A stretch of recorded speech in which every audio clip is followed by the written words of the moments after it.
તો બીજી તરફ પંચમહાલમાં પીએમજેવાય યોજના અંતર્ગત કાર્યવાહી કરવામાં આવી છે। જે રીતે અત્યારે આરોગ્ય મંત્રી સખત હરકતમાં આવ્યા છે તેને લઈને કાર્યવાહી કરતા જોવા મળ્યા છે। હોસ્પિટલ પર ચેકિંગ હાથ ધરવામાં આવી છે। સરપ્રાઇઝ ચેકિંગમાં અનેક ખામીઓ પણ સામે આવી છે। નોંધનીય છે કે ગોધરાની દીપ ચિલ્ડ્રન હોસ્પિટલમાં પણ જે રીતે કાર્યવાહી કરવામાં આવી હતી સસ્પેન્ડ કરવામાં આવી છે।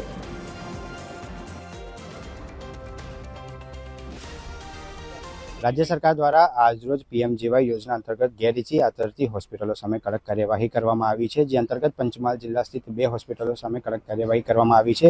ગોધરા સ્થિત આવેલી દીપ ચિલ્ડ્રન હોસ્પિટલ આઈસીયુ અને પીઆઈસીયુ એનઆઈસીયુ વોર્ડને આજરોજ સસ્પેન્ડ કરવામાં આવ્યો છે। જેમાં જે બાળકો માટે જે પીએમજેવાય યોજના અંતર્ગત ચાલતી જે માર્ગદર્શિકા હતી તે દર્શાવવામાં ન આવી હતી। સાથે સાથે જ જે એમબીબીએસ સ્થિત ડોક્ટરો પણ હાજર ન હોવાનો પ્રાથમિક વિગત મળી આવી હતી। જે દવાઓ હતી તે પણ એક્સપાયરી મળી હોવાનું જે પ્રાથમિક દ્રષ્ટિએ કારણો મળી આવ્યા હતા।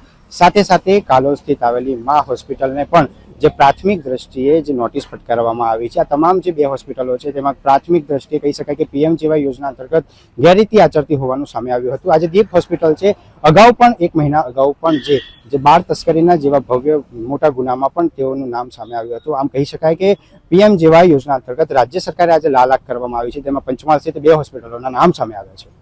પાર્થ પંચાલ, ટી13 ગુજરાતી, પંચમહાલ।